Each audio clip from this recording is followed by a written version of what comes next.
Hey everybody, it's Ron from Pick Dawgz, and welcome back to the NFL edition of Ron's Rundown. We're going to go over the Sunday and Monday games in Week 7 of the NFL. And if you like what you see, make sure to hit that thumbs up button and subscribe. Put your football picks in the comments section below. And if you're looking for my best bets, you can find those at the Premium Picks tab at pickdawgz.com. There's also a link in the description.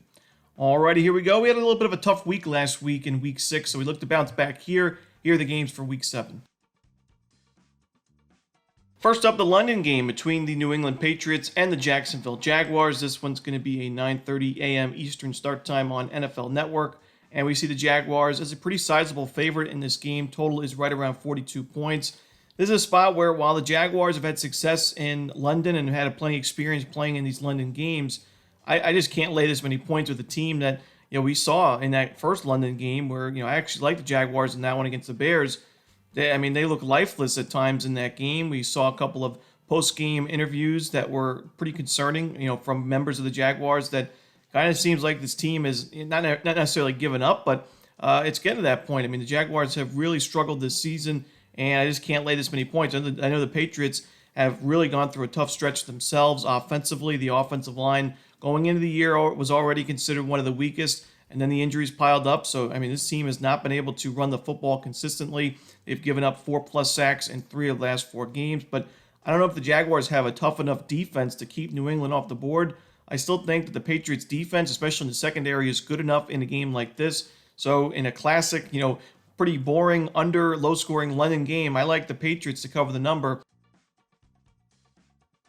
Next up, the Seahawks and the Falcons is going to be a 1 p.m. Eastern start time on Fox. The Falcons are a small favorite in this game. One of the steeper totals on the board. We see a few of them in Week 7, but this one is above 50 points. Makes sense. The Seahawks and the Falcons have both played in their fair share of high-scoring games recently. We know that the Falcons a couple of weeks back had that Thursday night classic against the Buccaneers. It was back and forth, not too many punts in that game. And then even last week, 38-20, the final score in favor of Atlanta. Seattle gave up 42 points to Detroit, 29 to the Giants, and 36 to San Francisco in their last 3 games. But for me, I like the Seahawks in this game. I think especially the extended rest with the Thursday night game last week, I think Seattle's a little bit more prepared for this one. We saw the turnovers really hurt the Seahawks in that game against San Francisco. But for me, I've mentioned I really don't love this Falcons defense. Not only do they have issues tackling, but they're giving up 73.2% completion to opposing quarterbacks this year. They have very little to no pass rush.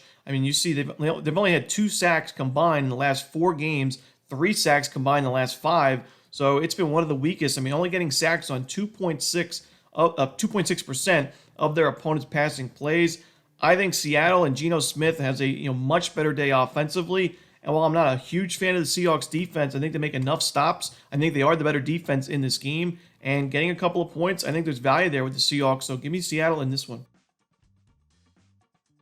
Next up, we see the Tennessee Titans taking on the Buffalo Bills. The Bills are a 9-point favorite. The total is at 41.5 points. This game for me, I think the Bills win it. I just can't lay this many points. This is a pretty lousy spot for the Bills to be this big of a favorite. And we've seen the Bills pull off blowout wins before. Just this season against the Dolphins and the Jaguars, 31-10 and 47-10 in consecutive weeks. But this is also their first game back at home after a 3-game road trip.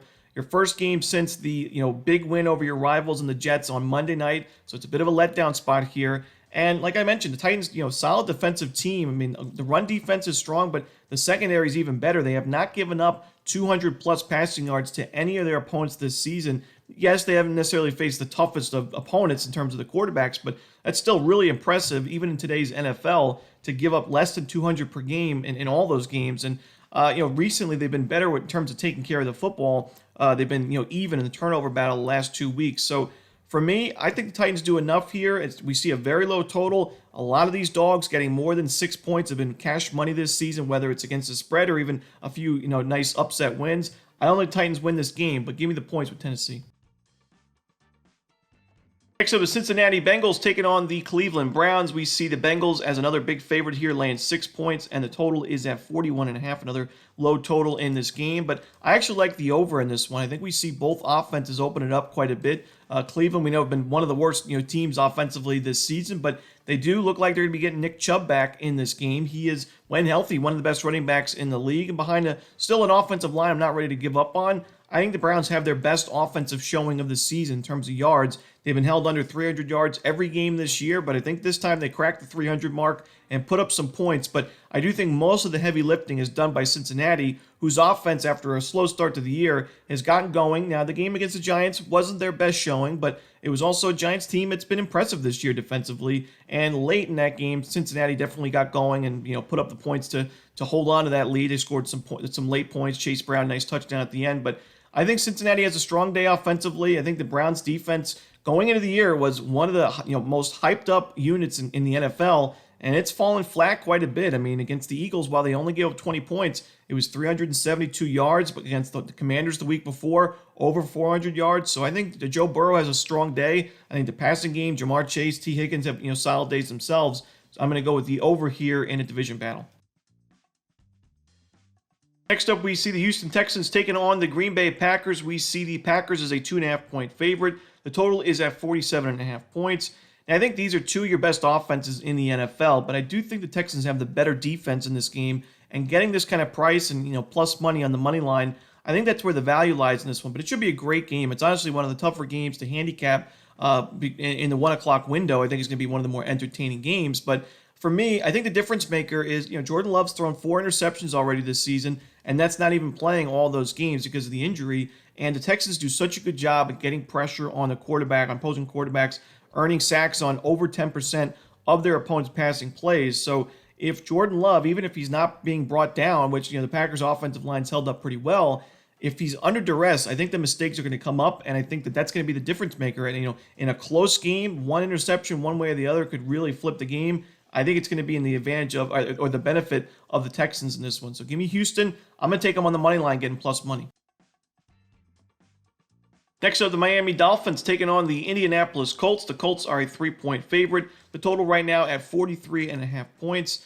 The Dolphins, we know that they've had a pretty disaster start to the year. The injuries, the underperformances, the record on paper at 2-3, but it's still only 2-3. This team is not necessarily dead yet, especially with the expanded playoffs. So, for me, I think this is a good spot for Miami. I still like this defense quite a bit. I think it's one of the better defenses in the AFC. And the offense, while it's been tough to watch, did have its best performance of the season against the Patriots, or I guess you could say your second best after that Jaguars game in week 1. But they put up 372 yards. They ran the ball very well, almost 200 rushing yards for Miami against a solid defensive team. You get the Dolphins now after a bye week, so you got plenty of time to prepare for this one. While the Colts, a letdown spot after a close win over a division rival, 20-17 over Tennessee. I wasn't really impressed with that Colts offense in that game. The defense definitely had its best performance of the season, but that was against Will Levis in Tennessee. Now, you can make the argument, Will Levis, how much worse or better is he than the Dolphins and what they got going on? But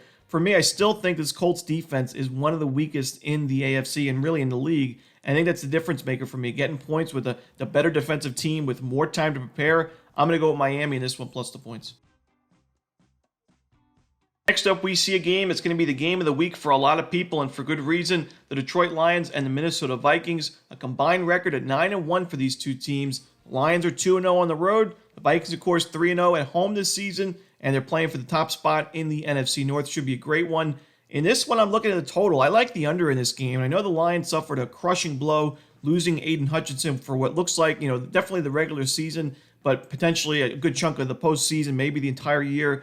And, he's definitely one of the best defensive players in the league. But I still think overall the Lions' defense is much improved from last year, and I think it puts up a solid showing. The Vikings recently, they've been able to win these games, obviously, undefeated record, but their offense in 2 of the last 3 weeks was held under 300 yards. So I'm still not sold completely on this Vikings offense. The offensive line has also given up 4 or more sacks in 3 of the last 4 games. For me, the Vikings, the reason why they're having so much success is the defense. It's been incredible this year against the run, giving up under 100 rushing yards, under 70 rushing yards, and 3.6 yards per carry. They get a ton of pressure on opposing quarterbacks, which I think if you get Jared Goff under pressure, he tends to make plenty of mistakes. And the secondary, while it was a shaky against Green Bay, is still one of the better ones in the league right now. So I still think this is a very, very strong Vikings defense, an improved Lions defense. And because Detroit's played in all these high-scoring games, we're getting actually a really good price on the under. But look at the Lions' schedule. The Rams, the Bucks, Cardinals, Seahawks, Cowboys. which defense is outstanding right now. I mean, the Cowboys have been a miserable start defensively. On paper, we expected them to be strong, but right now it's just not the case. So Lions have played a pretty weak strength of schedule in terms of the opposing defenses. So I think this is going to be, without a doubt, the toughest matchup they've had this season, and I like the under. Next up, the Eagles and the Giants. This one, a 1 p.m. Eastern start time. The Giants are the 3-point home dog. Total is at 42.5 points. I don't want to lay points with the Eagles right now on the road, especially. That last game against the Browns, they were a 9-point favorite, only won by 4. Pretty, lackluster showing in that one. Sirianni had some, controversy with the fans in that game, screaming at them on the sidelines. For me, you go on the road and in a matchup in a season series, obviously it's a divisional rivalry, where the home team is 9-1 straight up in the last 10 meetings. So they just dominated in terms of winning the games in this series. You get the Giants, who offensively, last year, one of the worst teams in the NFL, many weeks with under 200 and 300 total yards. This season, they've been able to improve their last 5 games, all 300-plus total yards. Malik Neighbors looks like he's on track to return this week. He missed the last couple of games with a concussion. He is already one of the best receivers in the NFL, even as a rookie. And without him, the offense has still been okay. The defense, one of the best pass rushers in the NFL right now. 26 sacks already this season. 14% of those passing plays from their opponents have ended in a sack. I think the Giants have enough here to pull off the upset. I'm going to go with New York here on the money line and plus the points. Next up, the Las Vegas Raiders taking on the Los Angeles Rams. The Rams are a 7-point favorite. The total is at 43.5 points. Now, it's not often you see a 1-4 team laying 7 points in an NFL game, but I think it's for good reason, honestly. When you look beyond the records, I think the Rams have been a little bit unlucky this year. They've lost a couple of close games, and 3 of their 4 losses were games where they actually outgained the opponent. They outgained the Lions, the Bears, and the Packers. So, and those are, some tough teams, obviously, with some strong records. So, I beyond just being battle-tested, you had the San Francisco game in. I just think the Rams are better than their record. They've been able to run the football better recently. They're coming off a bye week, and Raiders are not. The Raiders have been miserable offensively in the last couple of weeks, and while their defense has held up, the Rams secondary has also made big-time improvements. So I don't think the Raiders do too much offensively in this game. I think the Rams win it in a kind of ugly one. I lean towards the under, but give me the Rams. I'll lay the points. Next up, we see the Carolina Panthers taking on the Washington Commanders. The Commanders are a 7.5-point favorite. The total is one of the steeper ones this week at 51.5 points. Now, I said these words when I took the Panthers in Week 3 against the Raiders. This is not going to be one of the more popular picks on the board, but I like the Panthers in this one, getting the points against Washington. The Commanders are already one of the more popular teams this season because of their flashy offense led by Jaden Daniels, who's got to be the big-time favorite for Rookie of the Year. And it makes sense. This team has been incredible, a big improvement from last year's team. The offense last year put up 19 points per game. This season, they're already at 30 points per game. So, got to give credit to Washington, but I still don't love that defense. I think one of the weaker secondaries in the NFL. And you look at the Ravens last week, they were able to move the ball at will in that game. 484 total yards, about 5 yards per carry, 300 passing yards. Lamar Jackson, who's an incredible quarterback, but not necessarily known for his accuracy at all times, was 20 of 26 for those 308 yards. So pretty, great performance there. Carolina has been tough to watch at times this season, but I still think they have enough offensively to move the chains consistently in this game. Their offensive line's been a lot better recently. Run the ball well, put up enough points to cover the spread. I think the Commanders win it, but I wouldn't be shocked to see a Panthers outright win. But I'm going to take the points, getting over a touchdown with Carolina. Next up, we see the Kansas City Chiefs taking on the San Francisco 49ers. Of course, a rematch of last year's Super Bowl. The Chiefs are a 1.5-point dog on the road in this game. The total is at 46.5 points. Now, these are always, these rematches of Super Bowls are always tough because you usually see a pretty close line, as we see in this game. But I like San Francisco to win it. I think they get their revenge. But beyond that, I think, honestly, one of my favorite plays in terms of player props for this week's card is a same-game parlay with Mahomes and Purdy over a half an interception. Mahomes has been, is still on track to is one of the favorites to win MVP this year, but he's thrown 5 interceptions this season. We've seen him make more mistakes than we're used to seeing, and I could see San Francisco, one of the best secondaries, getting to him. But also, Brock Purdy, while he had a great week last week and the Niners put up 36 points and 480 yards, you look at some of those throws, even some of those touchdown throws or, plays that were, big plays. A lot of rainbow throws that were up in the air a little bit too long for my liking. I think a team like the Kansas City Chiefs can certainly take advantage of that. So I think Purdy definitely throws a pick. I think he's a little bit more likely. I also think Mahomes, with his recurrent numbers, 5 interceptions, is likely to throw on himself. So I would take a same game parlay with those two and a lean towards San Francisco because I do think they are a little bit better defensively. I like the way their offenses looked. I still think Purdy makes a couple of mistakes, but the playmakers around him are just too good. Next up, the New York Jets taking on the Pittsburgh Steelers. We see the Jets as a 2-point favorite. Total is at 38.5 points, the lowest total of the week. Now, Davante Adams is expected to make his Jets debut in this game. We know him and Rodgers back in Green Bay, one of the best wide receiver quarterback duos in the league. And I think for a team that's looking for a boost or just something to change, after another close loss against Buffalo, this was a big boost for your offense. And I think the Jets have a strong showing. I like them to win this game, bounce back from that tough loss. And for me, we're still waiting for official word if the Steelers are going to go with Justin Fields or Russell Wilson as starting quarterback.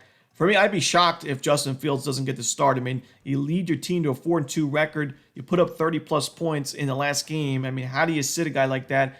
But I also think the leash is very, very short. If Fields, even if the Steelers go down early and the offense doesn't look great in the first half, I wouldn't be shocked to see the Steelers go to Russell Wilson. And if they lose this game, I also wouldn't be surprised to see him go Russ Wilson the next week. So keep track of that if you're playing daily fantasy football. I've got Justin Fields on my team personally, so I'm keeping track of that. But for me, I think the Jets are the better team here. I think that Adams is going to make definitely an impact right away.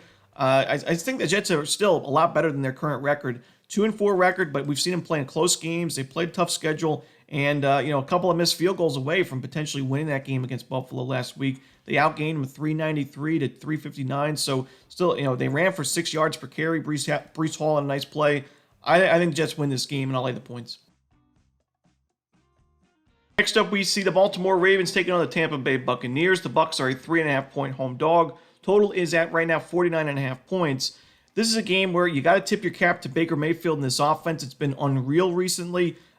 Almost 600 yards in that last game against the Saints, 51 points in that blowout win. However, not to take anything away from the Bucs, but they have played a pretty favorable schedule in terms of the opposing defenses in their last 3 games: the Eagles, the Falcons, and the Saints. When you look at the Eagles and Falcons, they're near the bottom of the league in terms of sacks this year, and the Saints recently have also really struggled to get after the quarterback. So now you face a Ravens team, and we got to also remember the Bucs. Their 2 worst showings offensively this year were when Baker was sacked a combined 12 times against the Lions and the Broncos. They put up 20 points and 7 points in those games. So now facing a Ravens team that, A, is battle-tested. I mean, this Ravens team has faced a gauntlet of a schedule. The Chiefs, the Cowboys, the Bills, the Bengals, the Commanders, some of the best offenses in football the Ravens have already faced. And on top of that, they're still 5th best right now in sacks in the league, sacking a quarterback on over 8.5% of those passing plays. This Ravens defense is for real. They've been excellent against the run. I think the Bucs offense is too one-dimensional in this game. I think Baker Mayfield makes a few mistakes. I like the Ravens to win this one and cover the number. Next up, we see the Chargers and the Cardinals, 9 p.m. Eastern on ESPN+. The Chargers are a 2.5-point favorite. Total is at 43.5 points.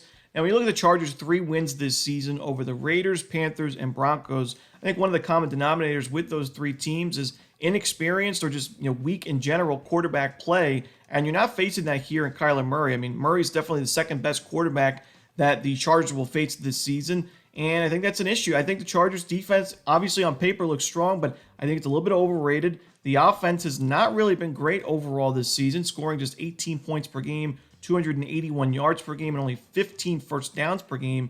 The offensive line's not really held up too well. And like I said, I mean, the strength of schedule's been pretty weak for LA. I think that record and those numbers defensively, a little bit overrated. So I think Arizona, while it's an ugly performance last week against Green Bay, they return home here. I like the chances to put up enough points in this one to win this game outright, but I'll take the points with the home dog. And that's it. Those are the games for Week 7 in the NFL. Hope you enjoyed this video. If you did, don't forget to hit that like button and subscribe and put your football picks in the comment section below. Again, if you're looking for my best bets, you can find those at Pick Dawgz Premium. As always, this is Romanelli. Good luck.